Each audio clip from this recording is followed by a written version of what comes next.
السلام علیکم ورحمۃ اللہ وبرکاتہ۔ نحمده ونصلي على رسوله الكريم، اما بعد۔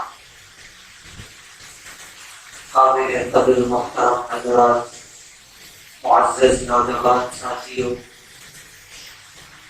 بہت تفصیل کے ساتھ ہفتہ واری درس حدیث میں زبان کے متعلق احادیث کا ترجمہ ہوا۔ آج انشاءاللہ جو احادیث آئیں گی، ان احادیث کے اندر شفقت اور رحمت کے متعلق انشاءاللہ احادیث کا ترجمہ ہوگا۔ ایک دوسرے کے ساتھ شفقت کا معاملہ کرنا، ایک دوسرے کے ساتھ رحم و کرم کا معاملہ کرنا، یہ پیارے نبی صلی اللہ علیہ وسلم کی تعلیمات میں سے بڑی اہم تعلیمات ہیں۔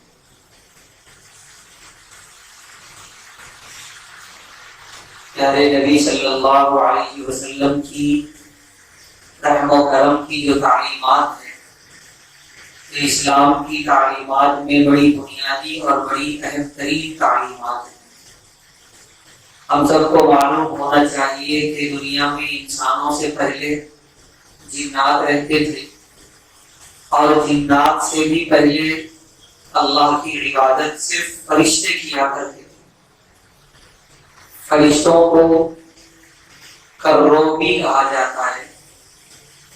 تو ایک شاعر نے کہا کہ درد دل کے واسطے پیدا کیا انسان کو، ورنہ طاعت کے لیے کچھ کم نہ تھے کروبیاں۔ یعنی صرف اگر عبادت ہی کروانی ہوتی تو اللہ کے فرشتے کافی تھے عبادت کے لیے۔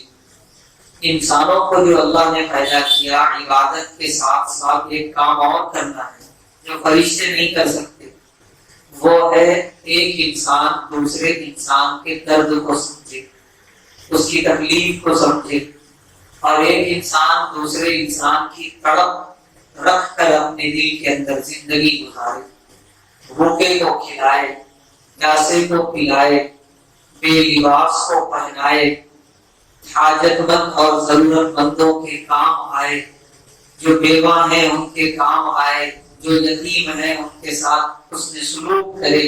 یہ کام ہے دراصل انسانیت کی پہچان۔ ورنہ عبادت ہم سے کہیں زیادہ فرشتے کیا کرتے تھے اور آج بھی کرتے ہیں، جیسا کہ احادیث کے اندر ہے کہ پیارے نبی صلی اللہ علیہ وسلم نے فرمایا کہ کتنے فرشتے ایسے ہیں جو جب سے اللہ نے انہیں بنایا اس وقت سے لے کر آج تک سجدے میں ہیں، سجدے سے سر نہیں اٹھایا انہوں نے، نہ انہیں بھوک لگتی ہے، نہ پیاس لگتی ہے، نہ کسی اور چیز کی ضرورت ہے، وہ سجدے میں اللہ کی تسبیح بیان کر رہے ہیں تو کرتے جا رہے ہیں۔ کتنے فرشتے ایسے ہیں جو رکوع میں ہیں تو رکوع ہی میں ہیں آج تک اور قیامت تک رہیں گے۔ کتنے فرشتے حالت قیام میں ہیں، کتنے فرشتے تشہد کی حالت میں ہیں، یہ عبادتیں کر رہے ہیں فرشتے۔ ویسی عبادت ظاہر سی بات ہے نہ ہم کر سکتے نہ اللہ نے ہمیں حکم دیا۔ ہاں، ایک انسان دوسرے انسان کے کام آئے، ضرورت کے وقت میں اس کی تسلی اور اس کے ڈھارس کا سامان بنے، یہ انسان کر سکتا ہے، فرشتے نہیں کر سکتے، دوسری مخلوق نہیں کر سکتی۔ اسی لیے پیارے نبی صلی اللہ علیہ وسلم نے اسلامی تعلیمات میں اس کو بڑی اہمیت دی۔ آج کی پہلی حدیث جس کے راوی ہیں حضرت جریر بن عبداللہ رضی اللہ تعالی عنہ، فرماتے ہیں قال رسول اللہ صلی اللہ علیہ وسلم، اللہ کے رسول صلی اللہ علیہ وسلم نے ارشاد فرمایا، لا یرحم اللہ من لا یرحم الناس، کہ جو انسانوں پر رحم نہیں کرتا اللہ بھی اس پر رحم نہیں کرتا۔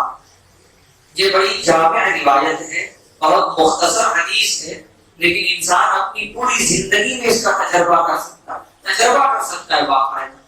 انسان کی آمدنی جتنی بھی ہو، کم یا زیادہ، اس سے کوئی مطلب نہیں ہے، جتنی ہے اپنے دائرے میں رہتے ہوئے اپنے دروازوں کو کھولے، تھوڑا سا اس میں سے ایک حصہ بنائے غریبوں کا، یتیموں کا، مسکینوں کا، ضرورت مندوں کا، اور پھر ایسے ہی کرے۔ وہ چند مہینوں کے بعد اسے محسوس ہوگا کہ جتنا میں نے اللہ کی راہ کے لیے دروازہ کھولا ہے اس سے کئی گنا زیادہ اللہ نے میرے لیے دروازہ کھول دیا.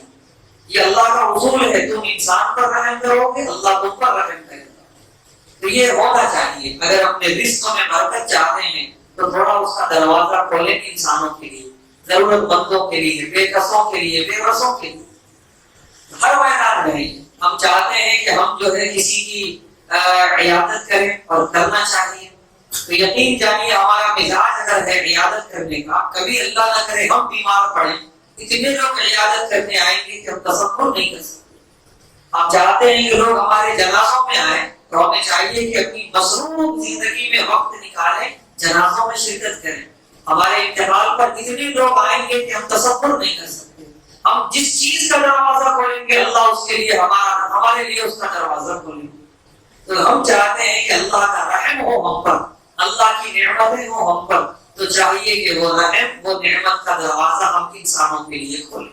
تو پیارے نبی صلی اللہ علیہ وسلم نے فرمایا جو انسانوں پر رحم نہیں کرتا اللہ بھی اس پر رحم نہیں کرتے.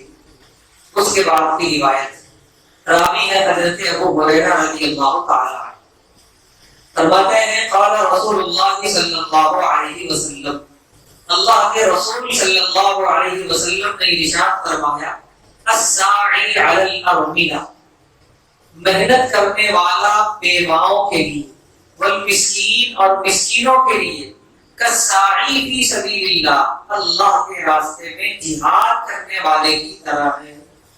اتنا بڑا ثواب اور اتنا بڑا مقام، اللہ کے راہ میں جہاد کرنا، اپنی موت کو اپنے ہتھیلی میں رکھ کے میدان میں اترنا ہے. کوئی اس بات کی ضمانت نہیں لے سکتا کہ وہ بچ کے آئے گا یا یہ کہ وہ شہید ہوگا، اور اگر بچ کے بھی آئے تو کتنا زخمی ہوگا، کیا کیا اس کا لٹ چکا ہوگا، اس بات کی کوئی ضمانت نہیں لی جا سکتی. تو بڑا رسکی اور بڑا پرخطر ہوتا ہے اللہ کے راہ میں جہاد کرنا، اسی لیے اس کا ثواب بھی بہت زیادہ رکھا ہے اللہ تعالیٰ نے. اتنا ثواب اللہ نے ایک اور کام پہ رکھ دیا کہ جس میں نہ جان جانے کا خطرہ ہے، نہ زخمی ہونے کا خطرہ ہے، نہ لٹنے کا خطرہ ہے. ہاں بس تھوڑا دل بڑا کرنا ہے.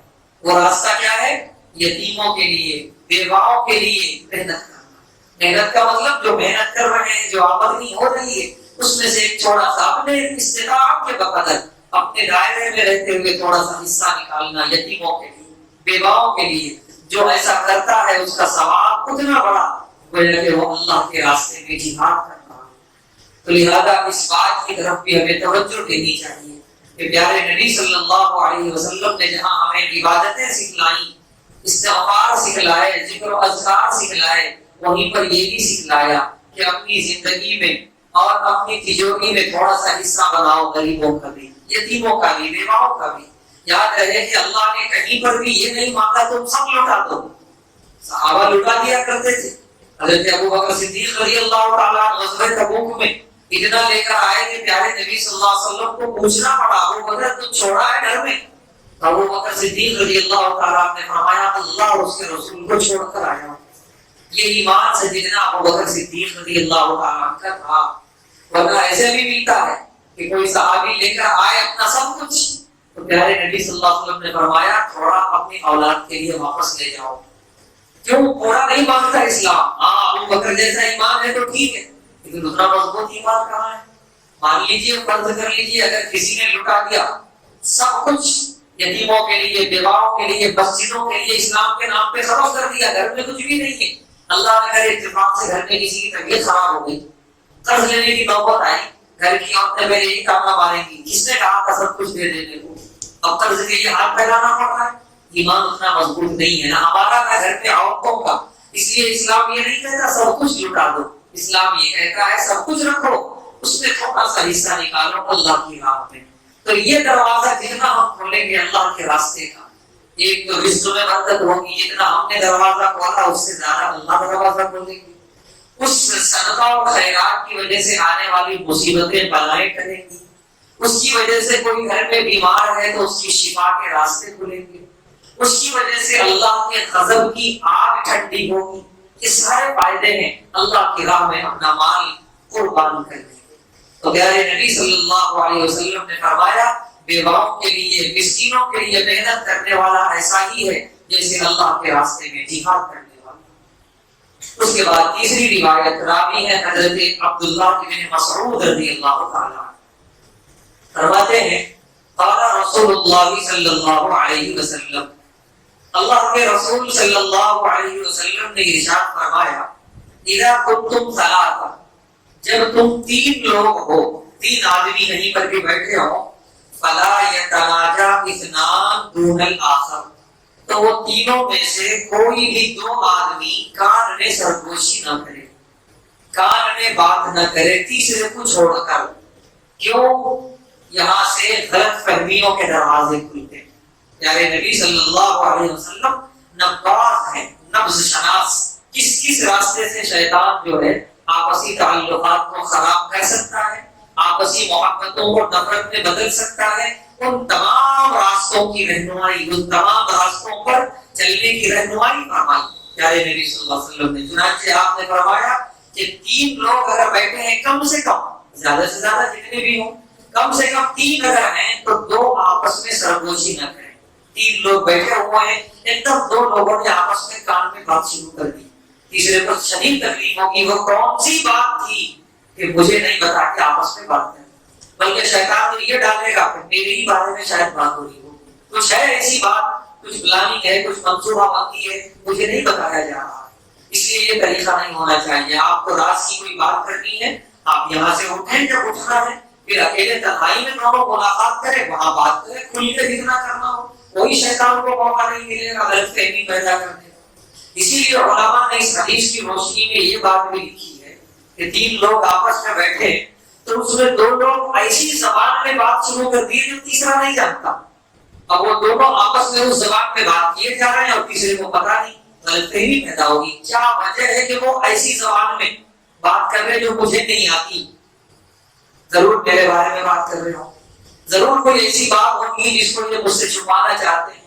تو ان غلط فہمیوں سے بچانے کے لیے، ان نفرتوں سے بچانے کے لیے پیارے نبی صلی اللہ علیہ وسلم نے فرمایا ایسا کبھی مت کرنا کہ جب تم تین لوگ ہو تو دو آپس میں سرگوشی مت کرنا، من اجل ان یحزنہ، اس وجہ سے کہ وہ بندہ غمگین ہو جائے گا، وہ تیسرا بندہ اس کے دلوں میں غلط فہمیاں پیدا ہوں گی اور وہ غمگین ہوگا۔ ایسا نہیں کرنا چاہیے۔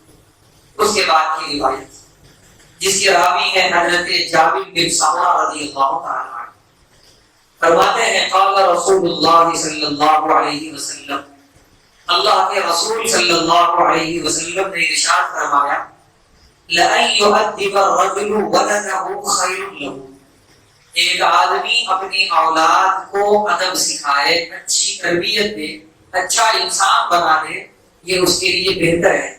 من ان يتصدق بصاع، اس بات سے کہ وہ صاع میں اللہ کے راہ میں خرچ کرے۔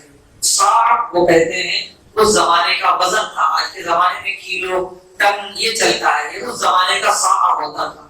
تو یعنی بڑی مقدار میں اللہ کی راہ میں صدقہ کر دینے سے اچھا ہے کہ آدمی اپنی اولاد کو باادب بنا کے جائے۔ اگر دونوں کر رہا ہے تو بڑی اچھی بات ہے، اولاد کو بھی باادب بنایا اور اللہ کی راہ میں خوب خیر خیرات بھی کیا تو بہت اچھی بات ہے، دونوں اچھا کام کیا، دونوں کا اعلان ہو۔ لیکن اگر اس کا الٹا کہ آدمی اللہ کی راہ میں خیر خیرات تو خوب کیا، ماشاء اللہ اللہ کا دیا ہوا بہت تھا، لیکن اولاد اس کی بڑی نالائق قسم کی ہے، اس کے جانے کے بعد اس کی اولاد جو ہے بدنما داغ بن گئی، اس کے لیے ایک دھپا بن گئی، اور جو اس کا خیر خیرات کا راستہ تھا وہ بھی ان لوگوں نے بند کر دیا آپس میں لڑ کر۔ تو بہتر یہ ہے آدمی کے لیے کہ یہ خیر خیرات کی طرف توجہ دینے کے بجائے اپنی اولاد کو صحیح بنا کے جائے۔ اولاد اگر صحیح رہے گی تو ایسے خیر خیرات نہ جانے کتنے ہوں گے، اولاد اگر بگڑی ہوئی رہی تو پھر وہ خود بھی بگڑے گی، اپنے اولاد کے نام پہ بھی داغ دھبا بنے گی، دوسرے انسانوں کے لیے بھی نقصان دہ ہوگی۔ تو پیارے نبی صلی اللہ علیہ وسلم نے فرمایا کہ آدمی اس طرف زیادہ توجہ دے کہ اپنی اولاد کو اور اپنے آنے والی نسل کو اچھے سے اچھا اور عمدے سے عمدہ تربیت کر کے جائے اور اچھا انسان بنا کے جائے۔ اس کے بعد آج کی آخری روایت جس کے راوی ہیں حضرت انس رضی اللہ تعالی عنہ، فرماتے ہیں قال رسول اللہ صلی اللہ علیہ وسلم، اللہ کے رسول صلی اللہ علیہ وسلم نے ارشاد فرمایا ما اکرم شاب شیخا من اجل سنی، کہ جو نوجوان اپنے گھر کے کسی عمر رسیدہ کو، کسی ضعیف کو عزت دیتا ہے، اس کا احترام کرتا ہے، اس کی خدمت کرتا ہے، صرف اس لیے من اجل سنی کہ وہ بیچارے ضعیف ہیں، وہ عمر کے اس مقام پہ پہنچ چکے ہیں کہ وہ ان کو ضرورت ہے کسی کے سہارے کی، وہ اتنے مضبوط نہیں رہ گئے ان کے اعضاء، لہٰذا میرے اعضاء مضبوط ہیں تو میں ان کا سہارا بنوں، ان کا ساتھ دوں، اس نیت سے اگر عزت کرتا ہے، احترام کرتا ہے، ان کی خدمت کرتا ہے، الا قیض اللہ له عند سنه ویکرمہ، پیارے نبی صلی اللہ علیہ وسلم فرما رہے ہیں جب یہ نوجوان ضعیف ہوگا اللہ اس کے لیے ایسے انسان کا انتظام کریں گے جو اس کی عزت کرے۔ وہ انسان کوئی بھی ہو سکتا ہے، اس کی اولاد بھی ہو سکتی ہے، اس کے دوست اور رفقا بھی ہو سکتے ہیں، یا کوئی اور بھی ہو سکتا ہے اجنبی جس کے دل، جیسا کہ ابھی بات آئی دوسری حدیث میں کہ ہم جس چیز کا دروازہ کھولیں گے اللہ ہمارے لیے وہ دروازہ کھولیں گے۔ تو گھر کے بڑوں کی جو خدمت کرتے ہیں یا عمر رسیدہ لوگوں کے جو کام آتے ہیں، کل جب یہ اس عمر کی اس مقام پہ پہنچیں گے تو پھر ان کے لیے بھی ایسے لوگ مہیا ہوں گے اللہ کی طرف سے جو ان کی خدمت کریں گے، ان کے کام آئیں گے۔ تو آج کی احادیث کا خلاصہ یہی ہے کہ ایک انسان دوسرے انسان کے کام آئے، ایک انسان دوسرے انسان کا سہارا بنے، اور ایک انسان صرف اپنے لیے نہ جیے بلکہ اس میں دوسروں کا بھی حصہ متعین کرے، دوسروں کے لیے بھی جیے۔ کہتے ہیں علماء نے ایک بڑی اچھی بات لکھی ہے کہ آدمی جب انتقال کر جاتا ہے تو جنازے میں جتنے زیادہ لوگ ہوں گے اتنی زیادہ امید ہوگی اس کی مغفرت کی۔